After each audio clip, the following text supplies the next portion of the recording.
Mercredi 22 septembre 2021, bienvenue na Kindoki Politique, émission d'analyse politique. Wapi tozali wana toujours pour na servir bino, tozali na ville province à Kinshasa, na République démocratique du Congo.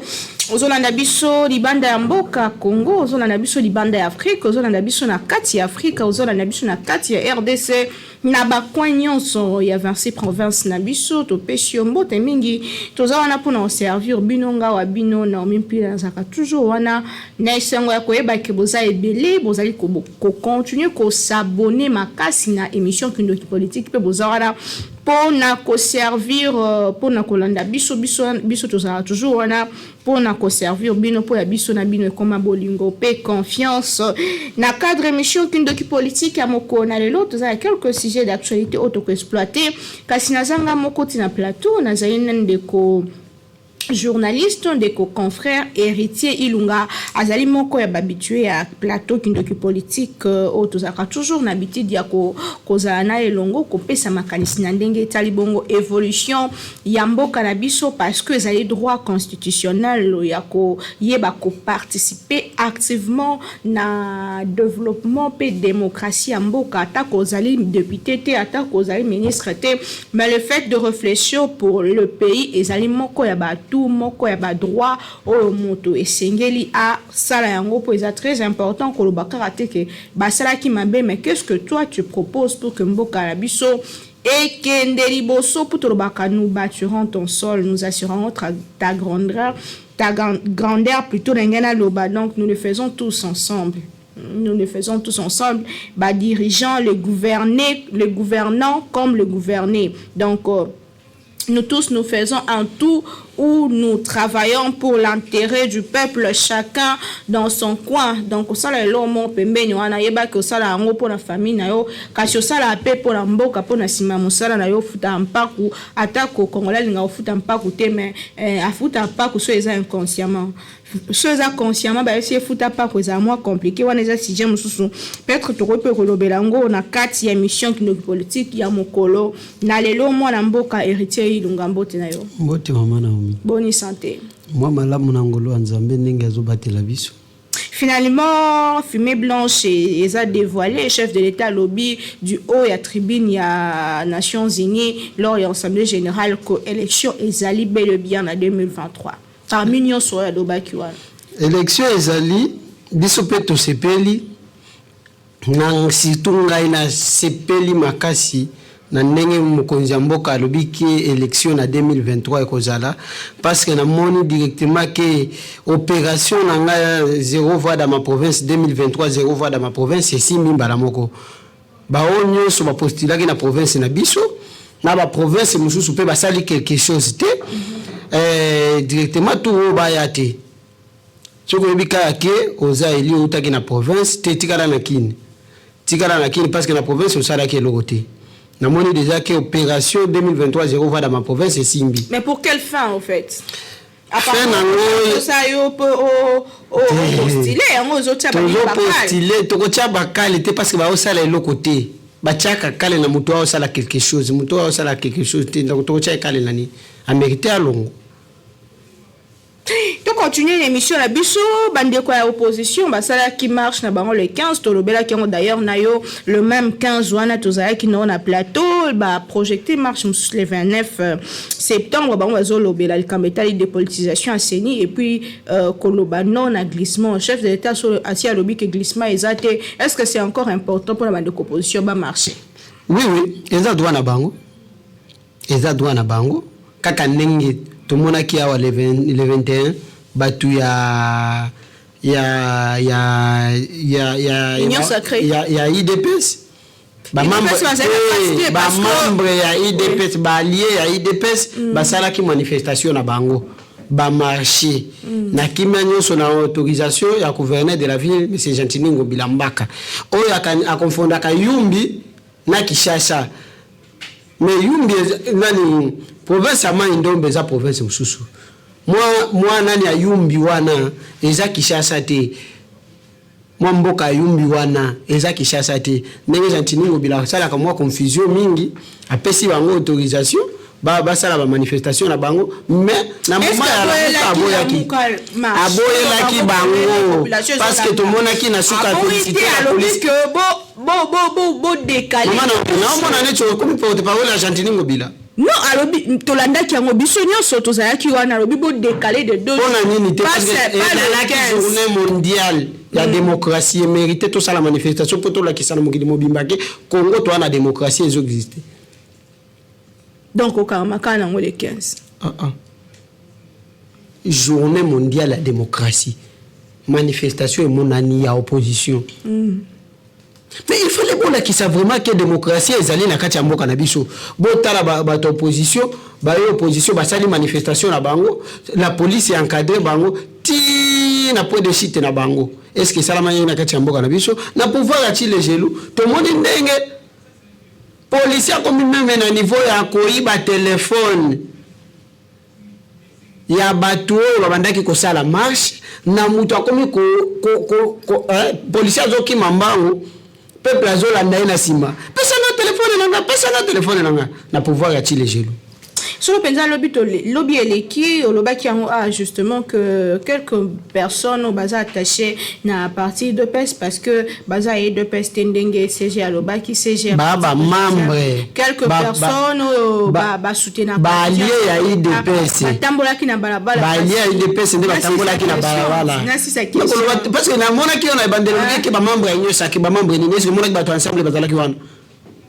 il y a eu un Jean-Pierre il y a Vital Kamé bazalaki wana c'est ça la question parce que na mona déjà neti bo bazalaki pembe baza balié de PES notamment vision fasciste on appelle le pouvoir en marche wana ba association ndenge batambolaki et babukaki pe babebisaki selon information comme la kibiso siège ya la muka réaction par rapport à comportement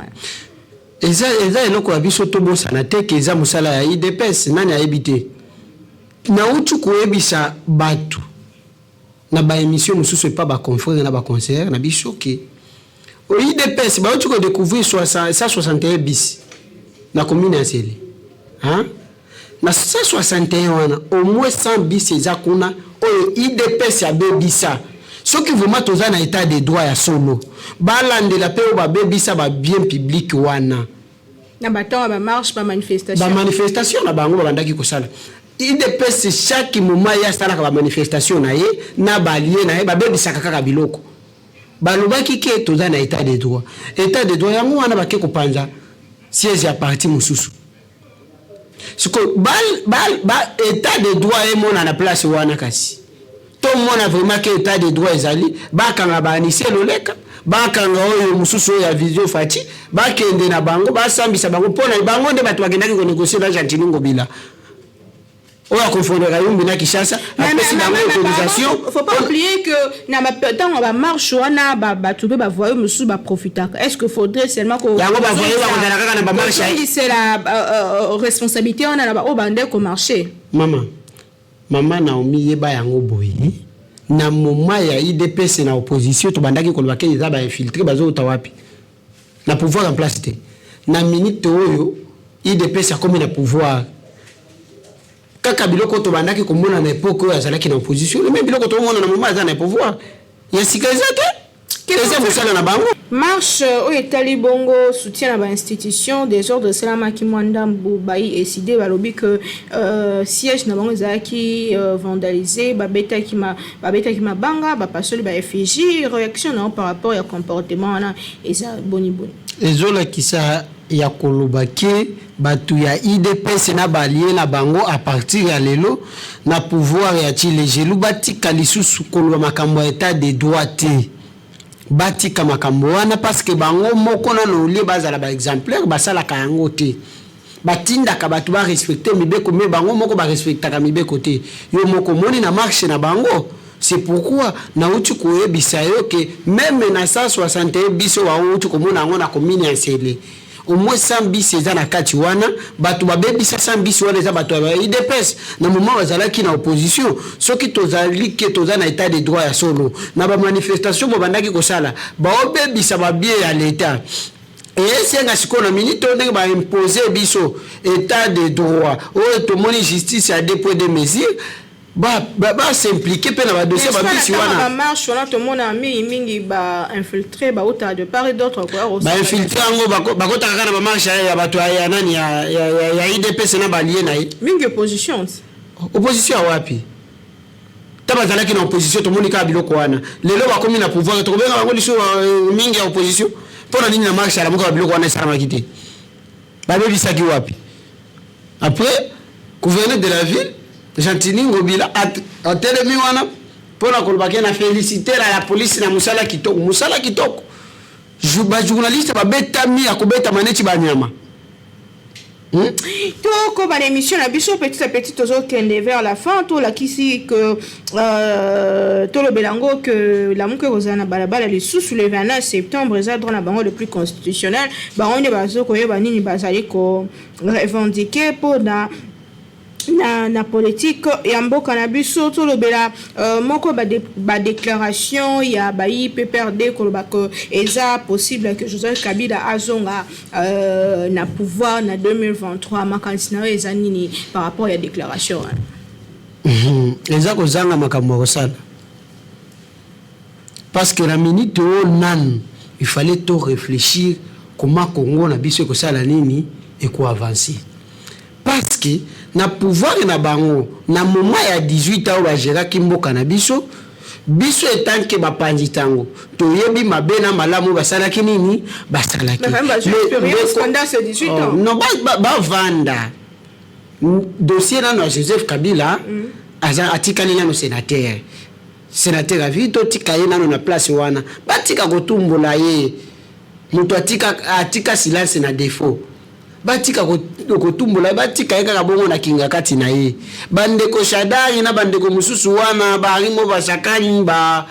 obeminaku banani ba boshap bazala les élections ezo ya bati ba candidature na bango sikota ozo tia candidature okuti déjà héritier ilunga asi a lundi na na opération 0 va 2023 0 va dans ma province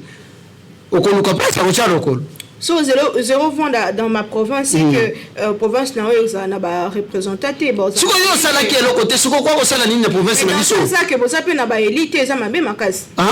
mais tato sala kana bango ba sala le côté attention ki tozala bango te sala nini kilo ko kate d'ailleurs je peux que ça va yo yebisa na pesa na l'exemple moko province ni province à Sankuo est-ce que ils ont développé na yena province ya loi ya nani ya Tanganyika est-ce qu'ils ont développé toke na province ya Maindombe place Ngobila kenda ko sala babiloko na yekuna na Yumbi est-ce qu'ils ont développé Kwango est-ce que le problème revient la responsabilité revient aux députés oui parce que na musala oto tinda kibango aizaka ba député te na ba sénateur musala oto tindela kibango ba sala na parlement na ba pasi oto zo mona na ba province na biso ke bokende kuna na est-ce que ba do plaider quand on trouve la loi Chani ba donne ni $500 pour la kobala moi au lieu comment bako sereni bako proposer ba loi ya malamu pour la Congo na biso développer tozala ba misala te na kati ya mboka na biso mais tozala ba indien na ba chinois o bazo souffrir ba ndeko na biso bazo sala epa na bango au lieu ko imposer bato nano basi ba créer ba société na bango na kati ya mboka na biso comment o bako banda kufuta ba ndeko na biso bazo sala epa na bango les chinois indiens libanais bazo futa bande ko biso ba 50,000 francs par mois yo proposer loi ya dot ya 1 million de francs congolais ako wisa 1 million mo koloni. Vous pensez que le député Baosa Moussa n'a pas malamu? Baosa la Moussa malamu te za lelo kama longa za kunat. Non surtout que yeba que le peuple congolais ngamingi député ce que atongi la bango bon ça bango alors que ça Moussa n'était en réalité. Et ça Moussa la ba député te ya ko sala biloko wana ngala zolo. Na problème na ngai mama na umi. Moninga tala lancé opération 2023 0 voix dans ma province. Et sur base de quoi d'ailleurs? Et ça sur base ya kolobaki ba député député ototindaki na parlement bazolo bana bango eloko te. Bazokende kuna kozela ba dipo bazopesa bango bazokende kuna kolala ba pongi bazeli suka mo bapesi bango $6,000 et sili. Nde eloko bazokende kuna. na union secret na bango batiela bango en place eza na eloko malonga ba osala kuna est-ce que kokoko bisanga ke na bureau assemblée nationale o tshiko kota yebisanga na eloko malonga nini basali eloko nini ya malonga isala mina kati ya hémicycle kuna ya assemblée nationale yote batika kwa mbwe population c'est pourquoi que nga héritier ilunga ndenge natali naza mopanzi sango peuple akutuna kangai kaka batu oyo ozolobela tala na kosala ndenge nini na kozanga keloko akoloba c'est pourquoi déjà na bandeli déjà na banda koyebisa population koto mabe yango koto mabe ezali contre campagne ndenge nini na kosala ba contre campagne na ba oyo déjà to bazalaki ba eli basalaki eloko te la province na biso. Mais c'est pourquoi tout tient opération 2023 zéro voix dans ma province. Bino boke kosala partenariat na Kenya Airways. Bosengi 7 avions ba pesi bino 2. Mais tala délégation kenda ki aéroport international Anjili. Pona koyamba 2 avions wana botu ko kende ko defa. Bosengi ba defisa bino 7 ba pesi bino 2. Mais tala gouverneur pas bazo ko sala ba chantage ko sala ba biloko nyonso ko ganga ke to soma ba vie ba somi ba vie api. C'est comité directeur général de l'intérim FN ta ye ko tia ba popo na no eza coopération mo to ko sala biso na nini na Kenya. Mais pour faciliter quand même espace aérien na biso et souffler un peu. Eza initiative ya malamu. Mais au lieu ya kokosa population ke to uti ko somba, il faut que cette population claire ya koyesa ke tala ndenge to sali. Mo défendre ezo stungisa bino. Mo ko défendre moi je mo ba bisa biso ke to fito ba bisa biso ke to uti ko somba. Mo ba ki ba uti ko somba. Baebisaki biso bauti kosomba mais taki bauti nde kodefa. Maman Naomi lorsque ozwi mobali mwasi azwi mobali ya sika na une semaine déjà après libala obandi kobeta ye après 5 ans kozala ndeni. Vous pensez que le pays est mal géré? Oui. Même sous l'union sacrée. Après, l'union sacrée, FCC casse. Et dans le comment l'on a connaté. Il me semble que depuis l'union sacrée, on a vendu le colline salamikuna. Et le côté? Bon, on va s'organiser quand même petit à petit. Bah, c'est organisé, Rémi. Il me semble que l'union sacrée, on a boumani, na madame Yozo, on a dit quelque chose. Donc, il y a un ministre en place pour ça. Non, mon ministre a quelque chose pour la Congo. Bake pour na intérêt privé na bango na ba famille na bango lorsque peuple a souffrir au lieu batika responsabilité ya ba ministre wana na parlement place o ba eli ya peuple bazali babanda ko sambisa bango ko tuna tala mais bazui charge ya ba ministre wana ba pesa ngo na IGF le ministre comme ko banga IGF makasi ko le parlement musala ba député zani contrôler le gouvernement. Est-ce que va contrôler le gouvernement? Va contrôler le gouvernement parlement la biso. Est-ce que va contrôler le gouvernement à les gelous? Dans tout ce que nous venons de dire, s'il faut que le peuple congolais réfléchisse, à Kangelo, comment on peut réfléchir pour l'évolution pour connaître à quoi Kangani? À quoi baka que mboka na biso jusqu'à maintenant, tu connais ça qui changement cause la changement exact. Pour nana bisayo. Lorsque Ndeko Félix Tshisekedi a commis président de la République, Kopo Yamade Sezalaki na 1000 francs, le commis na 3000 francs. Ramé Thompson, Ezalaki na 40 000, le commis na 75 000. Mais il faut qu'on rappelle que Azaki na tango moko Azaki passe ma case par rapport à Covid-19. Oh maman, toi c'est la Covid makambote. Toko c'est la Covid makambote. Bazo zanga nde bila ya ko montrer na population na 2023. Yo kanisi ke na 2023 la réserve de change yango enezo mata de plus en plus. Ba bi que to triplé. Na bien, mongo wana OK réserve de change mati. Bazo yango bazo ngisa ogangani kasi. Réserve de change ça veut dire mbongo eza na banki. Banque centrale na biso, ça veut dire mbongo ezali. na mbongo wana pourquoi pas ndenge balobaki ke na procès ya 100 jours o bakendaki ko lancer na limité wana na République de limité na habité soki to na République démocratique du Congo na République de limité ne ba ndeko na biso ya 10e mairie ba kanisaka bazwa musolo wana bazwa mena tandambwa bazong sana no gamani pour la PPA bake na réserve de change na biso ndenge mataki to monike gouvernement en place ezwaki musolo ndambo ezalaki kuna bazongi si société moko boyo ezalaki elingaki sala nini ekufa bango ba sekusi yango ekomi kosunga population pona na ebisa o mama Naomi masangu ya kanyama kasese basoda bakomi koboya kolia yango keza masangu ya mabe masangu mabe sondeni so bakomi ko préférer kolia masangu congolais nyonso zaka mabe baina masangu na 10000 francs ekomi su mabe ndeni ba obligé bango nano ya liboso par mois osomba saki moko sikoyo okokuta soda zana bana 5 asomba saki moko akovivre ndeni. Mais pour éviter quand même que basoda comme appelé cop to ebi ba congolais de tous là de part et d'autre ya sombi dit ça que te quand libanda eza pe hypothèse bazana salaire malonga ke tika basi na bango basala ba commerce na bana na bango na masango pesa na bongo ale mabe ça les pona nini appel amatisela ki bango musoloté lorsque conseiller à présidence azozwa au moins ça nani $15,000 na $28,000 mais soldats zozwa 80,000 100,000 francs kasi yaba kisele masango bakitse na siko a futela ndako soldats zo futela ndako a futela bana kilasi a na kolia na 18,000 wana zoloba totika kwa mbriye batuko pona soda avanda na kali fali aso mandako komi kopya ba komanda di camp soko we bakati lelo la kanchachi mutu po aso mandako na kanchachi ulifali azana na $1,500 na kankokolo soki akeye na kanseta ndako eza na $500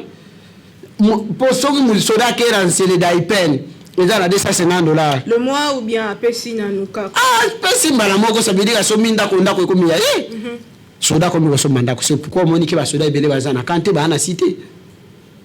émission lelo komi na suka ndeko héritier ilunga tozalaki na esengo koyamba yo liloba no asuka mpona clôturer émission oyo eza nini liloba na ngai ya suka eza kaka ko remercier yo pe na koyebisa baimboka ke opération 2023 0 voix dans ma province et je continue to kotika te je crois que moni na komi na retard eza c'est base toujours que ko benga benga biso par-ci par-là toujours ko kende ko lobela opération 2023 0 voix dans ma province parce que tout le monde a ke bato ba ka mabiso ba osala bango elo côté c'est pourquoi to lancer projet wana baimboka bakanisela biso basambelela mpona biso parce que déjà bakomi kokanela biso pour vous que yo moko s'est transformé na candidat parce que obandaka boye puis après comme yo candidat député nga moko nga yo na changer makambo ti yo pour changer makambo tozoyeka même rythme to moni yango ebele biso tokozala neti bango te mais toyebi nano te problème est à opération 2023 0 voix dans ma province. D'accord, tout le bien le côté qui vivra verra Kinshasa et l'équipe partout nous sur le monde nara